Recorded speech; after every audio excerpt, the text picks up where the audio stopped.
Hi, folks. Chris Voss here from The Resistance Radio, theresistanceradio.com. Viva la resistance! I don't know why I'm doing French. We're in America, and we're trying to get a blue wave going, but you feel me. You get me.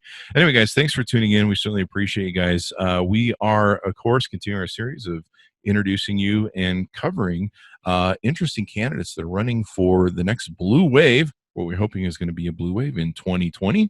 So we're giving everyone a chance to get to see them, get to know them, get to experience them, and kind of get an in-depth perception of them. This will also be going out to our other shows at the Chris Voss Podcast, thechrisvossshow.com. There are 9 podcasts at thecvpn.com and chrisvosspodcastnetwork.com. You can go to them and you can subscribe to them all. And for a very limited time, it's going to end really soon. They are free for an unlimited time. Did I say limited time? I got that wrong. It's unlimited.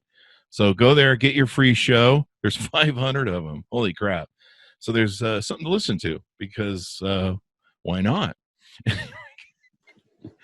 Anyway, guys, we got a wonderful person on the show, and he's running for candidate in the state of Utah. His name is Sergeant Sam Winkler. He was born and raised in Utah. He's married with 3 children, ages 2, 6, and 13. Sam graduated magna cum laude from Weber State University with a bachelor's in criminal justice. And he enjoys spending time with his family, camping, fishing, and just hanging around. Sam is a police sergeant for a local police department, and he's worked serving our community for over 20 years. Sam currently supervises the school resource officers, traffic unit, community outreach, and fills in as a public information officer. You can see him on TV. I've seen all these videos. He speaks for the office there on the tube. You may see him on news channels. Sam's career has also allowed him to see firsthand many of the issues we face in our communities today, so he knows what we need. Whether it's needing to invest more in education or to deteriorating air quality or growing pains in infrastructure, even today, Sam has great ideas to work with the community in criminal justice and law enforcement reform. Sam will listen to all the evidence and weigh all the facts to make the best decisions for the people of the district and the state of Utah. Welcome to the show, Sergeant Winkler. How are you doing? Thank you. How are you? Awesome sauce. It's good to have you on. And you're running for, I think, House District 42. The west side. District 42. That's the west side of West Jordan and west side of South Jordan. So West and South Jordan on the west side. The west side of West Jordan. I didn't know. Yes. There's like a east side of West Jordan. Yeah. Is there like a Hood and Bloods and Crips sort of thing between the east and west South Jordans? Well, between the two of us. I'm from the West Jordan. Anyway, I'm just being funny. So we're honored to have you on the show. Thank you very much. And thank you for your service as well. So we're going to talk about you, and you're running for this candidacy as a Democrat here in Utah. Give us your website so people can look that up and check you out and see if they can support you. Yeah, wonderful. It's vote, the number 4, samwinkler.com. Vote4samwinkler.com. Voteforsamwinkler.com. So, Sam, give us an origin story on you, how you grew up, what kind of brought you or made you who you are. So I was born in Ogden, and I grew up in Sandy, Utah, and went to Alta High School. And then after graduating, I'd always wanted to be in law enforcement ever since I was a little kid.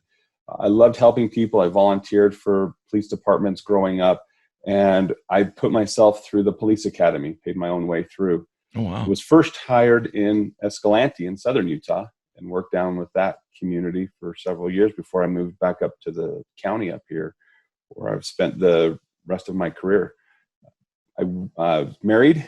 We've been married for 8 years now, and I graduated, as you mentioned, back just only 3 years ago. So I was an adult student when I was working full time. Oh, wow. Doing a student and police work, that's going to be tough to challenge or balance, right? It is, and it's a lot of the issues that our community is facing. You know, people are trying to better themselves and get their degrees so they can get a better job, and they're working full time while going to school. And I did that exact same thing.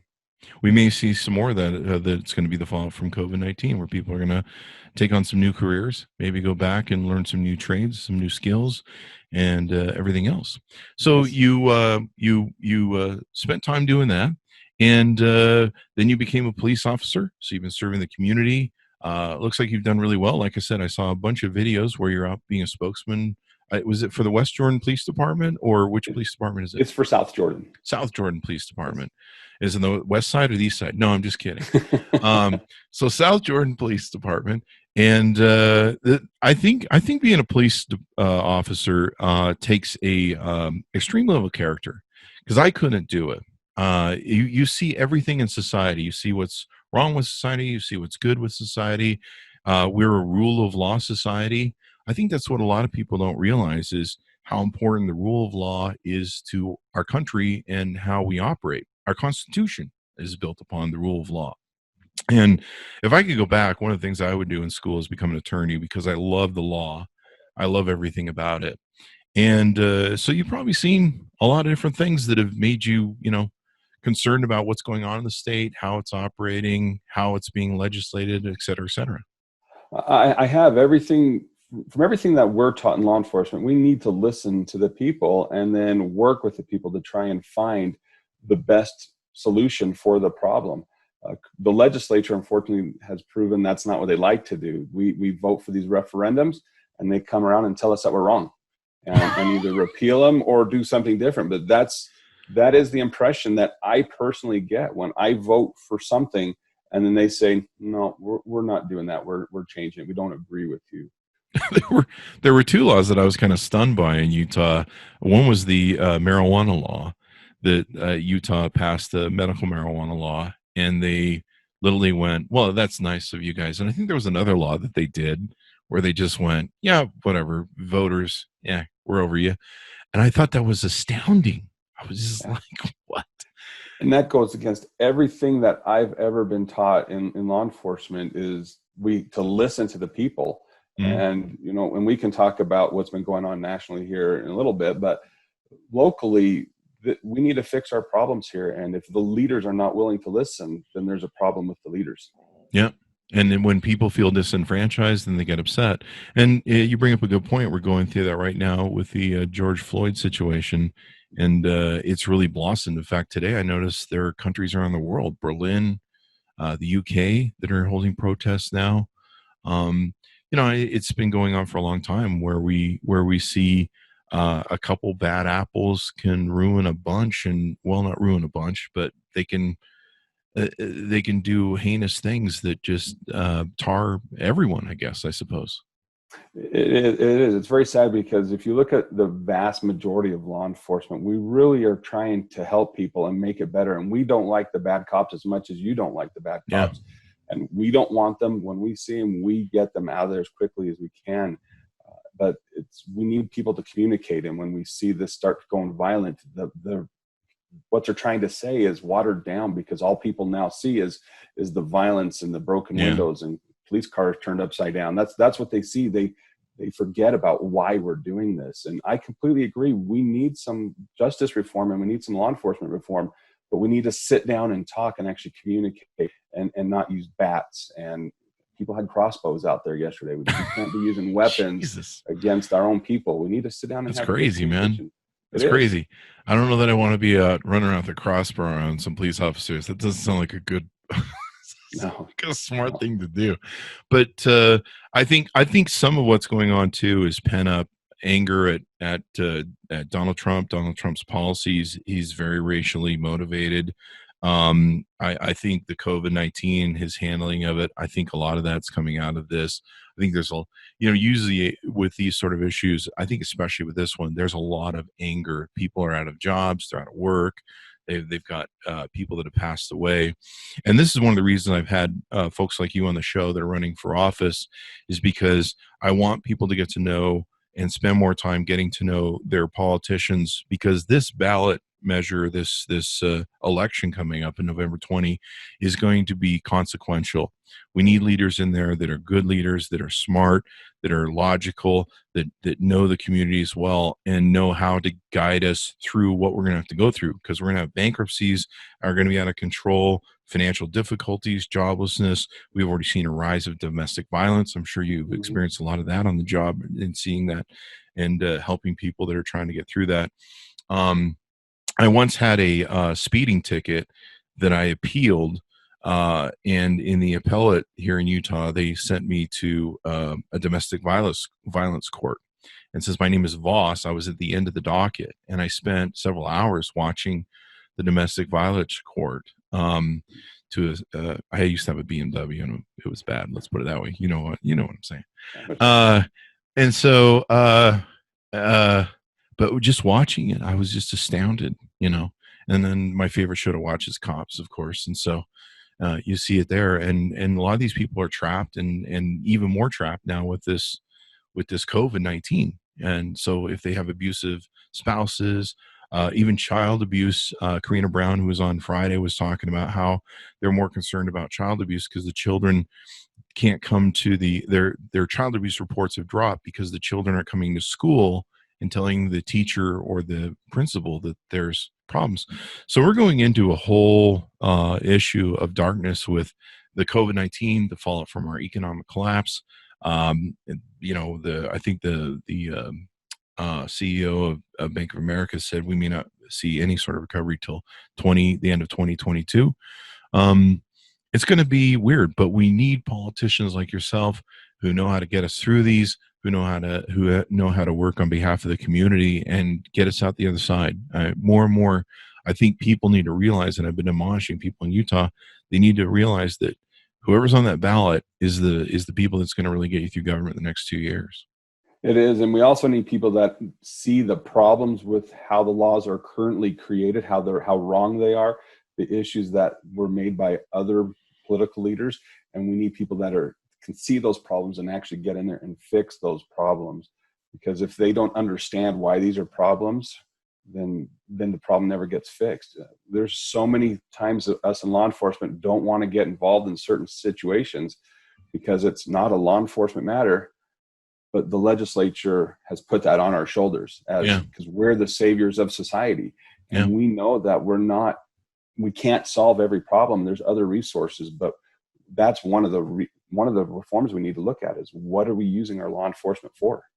And we need more people like yourself that are at the macro level or micro level of the communities and what's going on. Like I got tired of this a long time ago. Rich white guys in suits taking care of the 1%, working the government, making all the rich guys rich. We need more people that understand what's going on in the community, what's going on in communities of challenge, whether they're poor or minority or whatever things might be going on and things that they need to try and bring them up. I'm a big believer in rising tide lifts all boats. And so I think with this COVID-19, what we're going to have come out of it, hopefully, is to realize that we've all got to take care of each other a whole lot better. And if we take care of each other, then fewer of us die and our healthcare is better. Wages, of course, are something that's good. So what are we'll get into some more of the George Floyd stuff if you want. Do you want to just give me a perspective on that or what you think on that? Yeah. So obviously all the officers I've talked to, doesn't matter from what agency, how many years of experience, no one agreed with that. We've never been trained to put a knee on a neck. I mean, you don't need a lot of pressure on a neck to stop blood flow and stop breathing. And we've never been trained that. No one agrees with any of that at all. What I'd like to see is here in the state of Utah, Peace Officer Standard and Training requires police officers have 40 hours of continuing training each year. Mm-hmm. They don't say what that training needs to entail. Oh, really? So maybe you're running up and down the street. Maybe you're practicing traffic stops. Maybe you're out shooting your gun. It would be nice to have some of those requirements, some of those 40 hours be in ethnic relations, gender relations, all those other topics that are getting community members hurt, law enforcement officers hurt, and building this distrust with our community. We need to put some of those mandates in our yearly training. State employees, we have to go through yearly sexual harassment training. Mm-hmm. Why not some of this other stuff that's getting officers injured, killed, and civilians injured and killed? And we really need to address that in the mandates with the state on training for law enforcement officers. I think that would be amazing. One of the things in companies, or one of the things that we had years ago, was I was a realtor along with our mortgage company. And every year we had to take a certain amount of training. I don't know if it was 40 hours, but it was a lot. And one of the things they would teach us, we had to take an ethics class. Mm-hmm. And so that reminded us about ethics. Race relations, of course, is a huge thing. People from minorities, understanding what they go through. I mean, it took me a while to kind of figure out my white privilege and how I don't have to worry when I get pulled over by a police officer. And I can kind of figure that if I'm nice, I'll probably get off or a warning or something like that. I don't get pulled over very often. I kind of have that down these days to be a good citizen, do the speed limit. Right. That's my, I just do whatever I can not to go to jail. That's my big thing.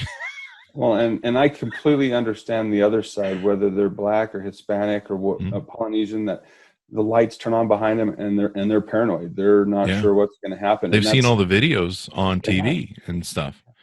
And So I so, completely understand those feelings, and we all need to work together and have a greater understanding of each other and these reforms, and let's all work together. yeah. And I don't know. I wish they would teach more racial relations and understanding of the Black experience and minority experience in high school and junior high for just everybody. I was very lucky to grow up in that environment in California, in a melting pot where just everyone is everyone and all your friends are all your friends. And sometimes in states like Utah, it's kind of hard. And Utah has 89.3, I think I looked up yesterday, Caucasian. And so I think sometimes it's very hard for people in the state to understand what minorities go through and some of the challenges they go through. And I'm really excited to see more minorities running for office, whether they're women or other folks, getting involved in politics. And to me, that's what I really want to see in all legislative bodies. A group of people that are up there that aren't just a bunch of white men in suits. I want to see women. I want to see minorities. I want to see the broad spectrum of what America actually looks like up there. I completely agree. And for those who don't feel like politics is their calling, I would love to see them get involved, attending city council meetings, county council meetings, talking to their police leadership, and just getting themselves out there and saying, hey, this is what I'm seeing in my community. What can we do together? So not everybody wants to run for office, and that's great. People question me it all the time. Why am I doing this? But we need people to get involved to make these changes, whether it's simple, just writing a letter to the chief of police or running for office. We need the whole gamut. And so I encourage more people to get voting. So what are some of the other things that you hope to maybe achieve or try to achieve in getting into office? Well, the one thing I like to say about myself is that I don't have special interests pushing me to make decisions. And we see how that can affect, like, our tax reform when they were trying to tax services. Well, the special interests were coming in and removing certain pieces out of that so they didn't have to pay their fair taxes. I would like to see that we get those special interests out of there and make the decisions that are really best for the state, no matter if it hurts a business or not. I mean, I don't want to hurt business by any means. They're suffering enough, and that came out wrong. But I don't like the special interests, how they're pushing and how they really control our legislatures up there, because they're afraid to stand up to them because they're not going to get that financial support or that financial backing from those special interests. And we can accomplish so much more if we didn't have those special interests pushing us. Yeah, definitely. I mean, it's we got to take care of the community first, and that's why I'm kind of tired of this, rich man's game of politics. And I was really heartened by what happened in 2018, where we saw this huge flip. We saw people who were, bartenders and people who were just housewives, and all of a sudden now they're senators, and I think a large part of them are House candidate representatives. And I love this because people are going, okay, you know what? Enough already. Let's get involved. Let's roll up our sleeves. Let's get back to being the country we're in, America, a place for everyone, a melting pot of every citizen that's out there that wants to come here and make America great again. And so I'm hoping 2020 is just going to be an even bigger wave than 2018, where it's going to be people who really more at a grassroots level and the connection to their community and what they want for their community, and not a bunch of rich guys. Right. And their values. I mean, you talked about how our current president is, it's hard when you hear some of the hateful stuff come out of his mouth at that level. At that level, we should be reuniting the country. And so hopefully when people are out there voting, they're voting their values too. Mm-hmm. I think you bring up an important point. We need people that bring people together instead of divide them. It's amazing to me people fall for his agenda because it's just a simple divide and conquer. This is the oldest political scheme going back to the Roman Empire and probably before that, the beginning of time. The thing where they go, look over that guy, he's stealing from you as they're picking your pocket, and that's how these people rule. They discourage people. They get them to not go to the polls. And so I'm really excited to see a lot more people going out in the community and getting things done. Anything else you want to have on the agenda other than just making your community better and listening to both sides and deciding what's best? Well, growth in the southwest part of the county is exploding. Yeah. South Jordan, West Jordan, Harriman, and our infrastructure out here just isn't keeping up. Our roads are bogged down. Oh, wow. We can't get east and west towards I-15. I mean, you're trying to go 8 or 9 miles just to get to the freeway, and traffic is crazy. We really need to look at our growth and make sure it's managed properly and we have the infrastructure out there. And part of that is, do we have enough water in this state? We've seen wet times and we've seen dry times, and we need to really look to make sure we're not overbuilding for our water use in addition to our infrastructure, which will bring down to the air quality eventually, because the more we throw in here, it's just going to get worse and worse and worse. And you see the pollution all the way almost to Nephi now, all the way up to Brigham City. It's just growing with our population. So our leaders need to take all of those into account when we're looking at building and growing in here. Yeah, I left Utah about 20 years after my parents moved us here in high school. And I had to leave because I would wake up with the inversion. And I could tell you how bad the inversion was, because I would wake up just choking to breathe. It was like someone was choking me, and my nose would just be this 5-pound whatever. And I had to leave just because I was dying. And I've seen the videos of the drones that fly over that inversion layer in Salt Lake City that holds all that ugly pollution in. And you're just like, oh my gosh, that is just the worst.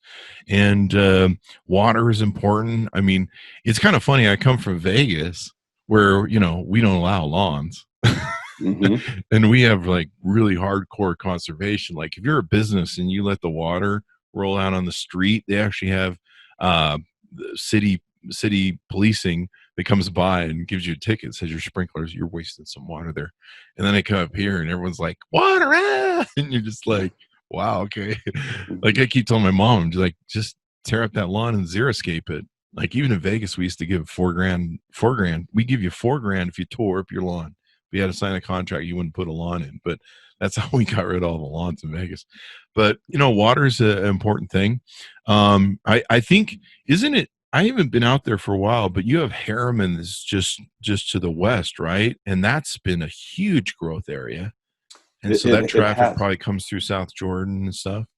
It has. So the Harriman area in Riverton is exploding, and they all go through. They're trying to take whatever road they can. They're going through Bluffdale, into Draper, South Jordan, West Jordan. They're taking whatever roads they can. They're trying to build, I guess it was approved, the Olympia Hills project, which is going to put in some major density.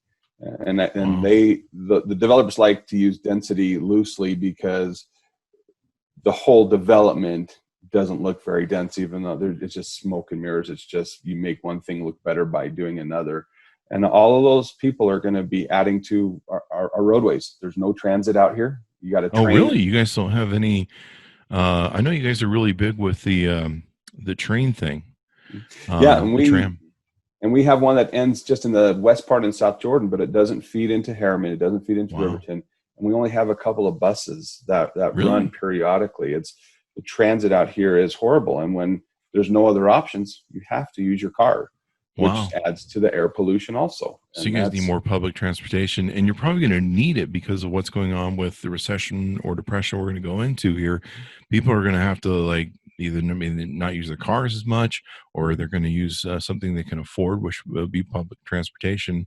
I remember watching Harriman grow out there. In fact, I remember Utah or Riverton as a one street light town. Mm-hmm. That's how old I am. It's not anymore. Not anymore. I remember it was just that one little corner, and you're just like, this is it right here. But yeah, the growth out there is crazy. And you guys are going to have to deal with all the urban sprawl and everything that's going on. So they're going to need more people like you, people who understand the community. I mean, you've probably driven through every neighborhood in the area. You probably know it like the back of your hand. Is when I was in real estate, I knew like every street in this city. Oh Like yes. everything. I drove it down. I toured the homes as a realtor. You learn, you get a real micro level experience with what goes on in the community. You see the good communities, the bad communities.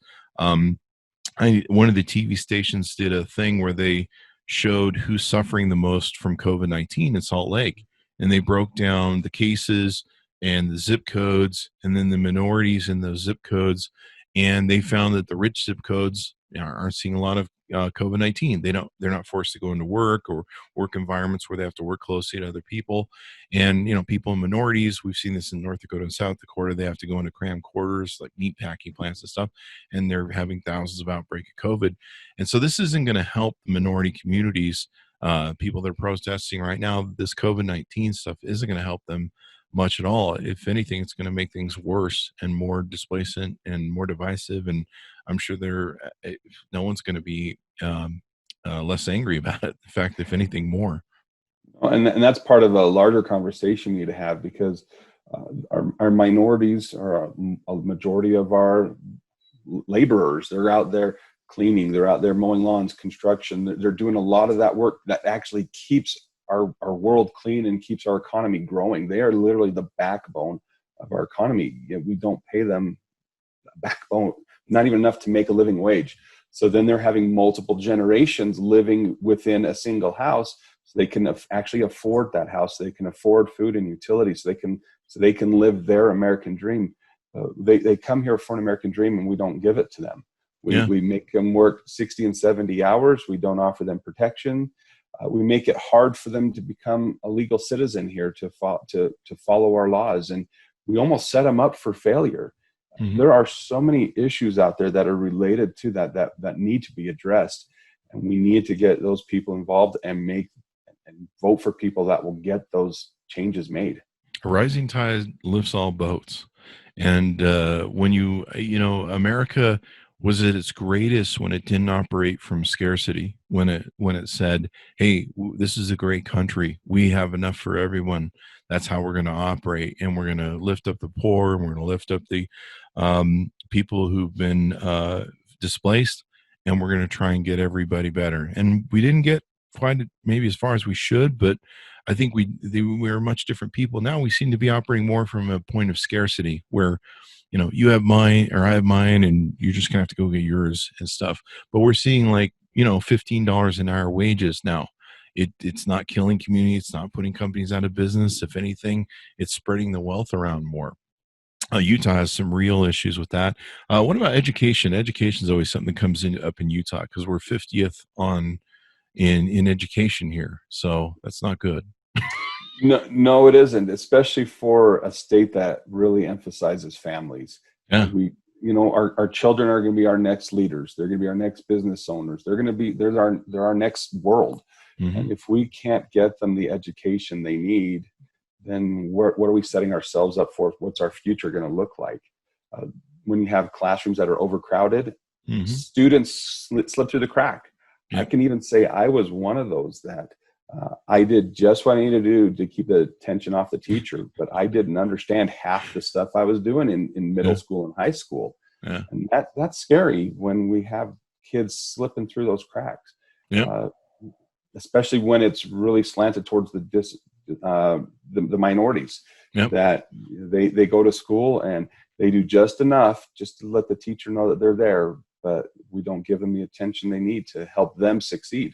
Yeah. And then some of the decisions we make in this state, like recently, I think it was the Wall Street Journal, the New York Times had an article about how Utah was the only state to sidestep a $50 million, I guess, grant or something from the U.S. government that would make it so they could have more food for schools, more food for disadvantaged kids and stuff like that. And they just didn't want to do it because it's more paperwork.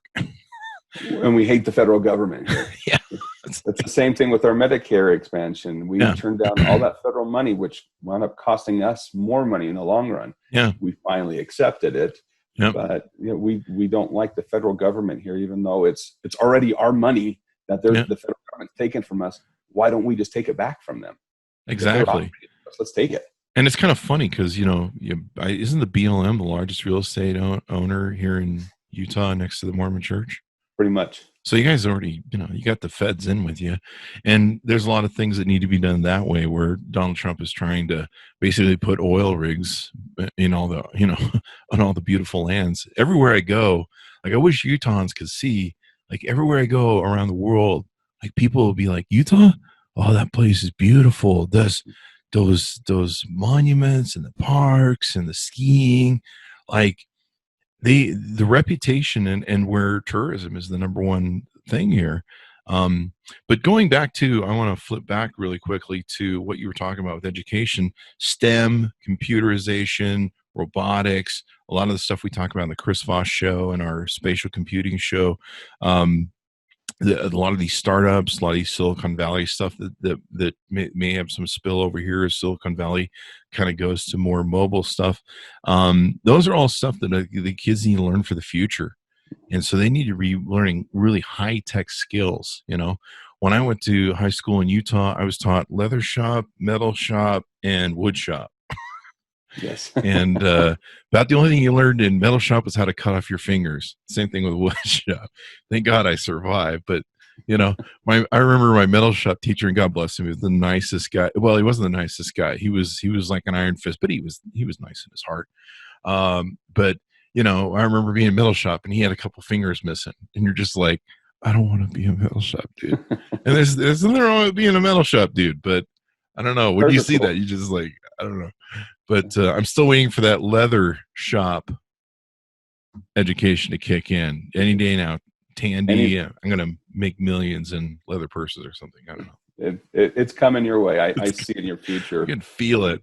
So anyway, but I'm sorry. How do we tout the Silicon Slopes that we're trying to build here? Yeah. If we're not giving the kids the education they need to do that. Yeah, because they can't get the jobs.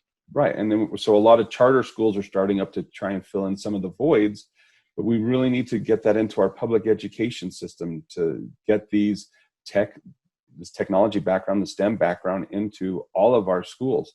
But they're already asking them to do so much. The teachers are social workers because we don't have enough counselors in our schools. They're almost correctional officers in a way because they're enforcing all the rules of the school. They don't have the support that they need to really do what they need to do inside of our schools to make sure it's a active learning environment and it's a good learning environment. We really need to get them more funding to support what they're trying to accomplish. And people I knew as teachers for the last 20 years that I was gone from Utah, I would call them and they'd be like, yeah, I just spent $250 down at the craft store for stuff for my elementary school kids. And I'm like, so you get reimbursed for that, right? And they're like, no, I'm just doing it because I love my kids. And I'm like, you're spending that kind of money? I mean, I don't even have a job I love that much, and I'm a CEO of my own companies. and so, and then I would hear about how the legislature would keep cutting back funding, and then the class sizes would double, and at a certain point you're just hurting children because you can't really get that contact. And it's always amazed me because Utah has almost one child more than the rest of the nation. That's what a lot of our families, that's why they're working 2 and 3 jobs, and that's why they're working so many hours, and kids are home alone. And that again hurts those communities where the kids are just running around without supervision. If we can get them some after school activities, we can get them into some educational opportunities, some vocational schools. We need to emphasize our vocational schools and get some more training out there for anybody who wants this training. And my apologies to Ashley Matthews, Utah District 38. Anything more we should know about Sergeant Winkler as we round up our podcast? I really have a true love for this community and true concern for this community. Being born and raised here in Utah and seeing the good and the bad, I really want to be part of that change. And that's why I've done my whole life in public service. I'm 22, almost 23 years in law enforcement, trying to help our community. And that's why I'm doing this now. Is I really want to see our community get better and get and grow and get the changes that we really need in our community. And that's why I'm running for office. I was tired of sitting on the side and saying, this is wrong. As a police officer, we shouldn't be doing this, or this law is wrong. We shouldn't be locking people up for this, or all of these issues. I got tired of just complaining, and I want to be a person that can make the change that will make it better for all Utahns.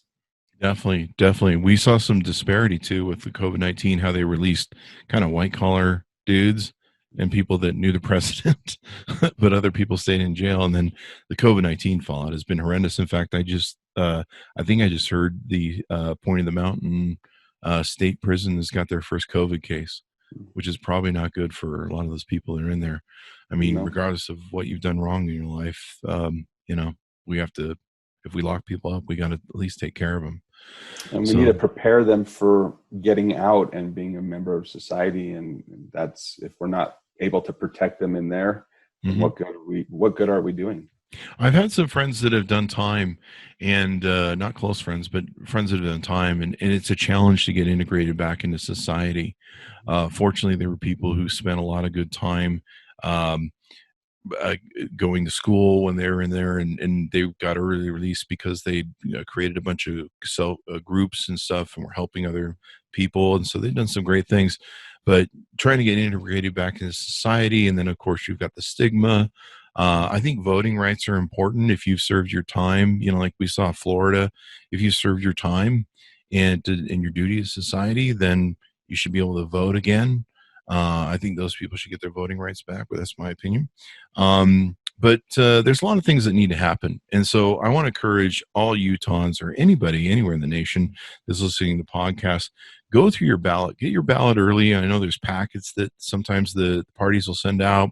I always get an early absentee ballot because I'm lazy. And I know if I go down and I see a line, I don't want to stand in that line. And now we have COVID. So definitely get your absentee ballot early.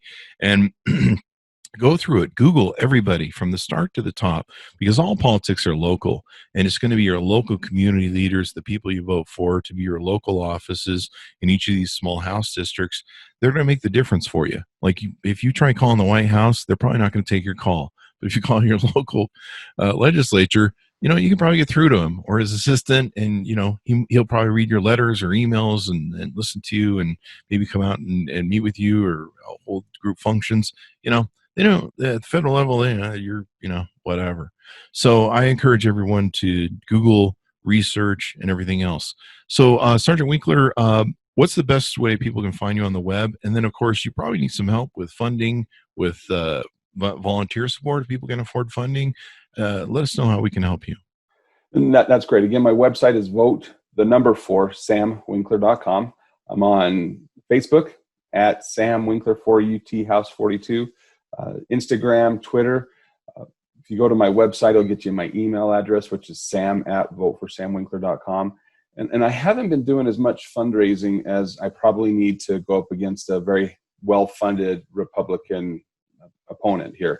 I understand a lot of our residents here that are struggling, and I haven't been asking as much. I have a little bit lately, but if you can't, I could still use some volunteers, just people to say that, hey, Sam's a good guy and he's really trying to make some difference, whether it's making a phone call or knocking on some doors. If anybody can donate, that's obviously great too, but I understand your families and your welfare is far more important than sending me a check for whatever it is, because I need to make sure that the people in my district are taken care of. And if that means not taking money, that means not taking money. Yeah. But at least they can help me, maybe just at least spread the word around about, hey, I'm really just trying to make a difference.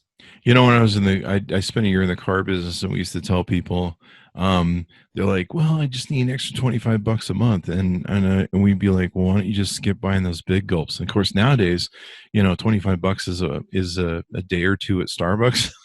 Yeah. So throw in some money into the kitty and help out. Support the candidates here in Utah and around the world as a nation as we talk to them. Go to their website, share their websites. There's so much power you can do with social media. That's what we're using. We're using the Chris Voss Death Star to take and get these stories shared out there, get them hashtag, get people talking. I know a lot of candidates have been doing Zoom meetings where they've been having people get together, their groups and their circles, and they've been doing Zoom meetings to talk to them and get out. It's tough to run this year because of that, but I really feel like this year is a huge year for change because people have got to be better vested in their politics, and they've got to understand that we can't keep doing what we did the last 4 years on a federal level, and we need more of what we did in 2018 to happen this year. Big time for change. Utah has been largely a red state, and I'd love to see it go purple or blue, or at least there to be a balance. I mean, that's what the constitutional founders wanted. They wanted a checks and balances of system where we had people who represented people from all walks of life and supported them.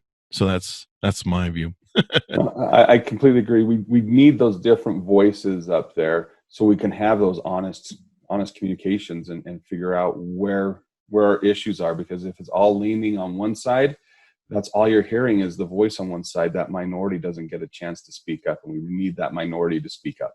Definitely. Speak up, people. Get involved with your politics, because remember, if you're not at the table, as Ashley Matthews says, you are on the menu. And I don't want to be on anyone's menu. I'm kind of against the menu thing. And I'm kind of a big fat guy, so I'm the guy that the zombies come for first. You know what I mean? So anyway, guys, I appreciate my audience for tuning in. Thank you for being here. Be sure to support your local politicians wherever they are. Check them out. Educate yourself. Share. Be part of this movement of changing the world, because if you don't change the world, well, no one else will either. Anyway, go to thecvpn.com. You can subscribe to online podcasts. Go to Chris Voss Podcast Network and subscribe to the show there as well. You can go to youtube.com/Chris Voss, hit that bell notification button and all that good stuff. Thanks, my audience, for tuning in, and we'll see you next time.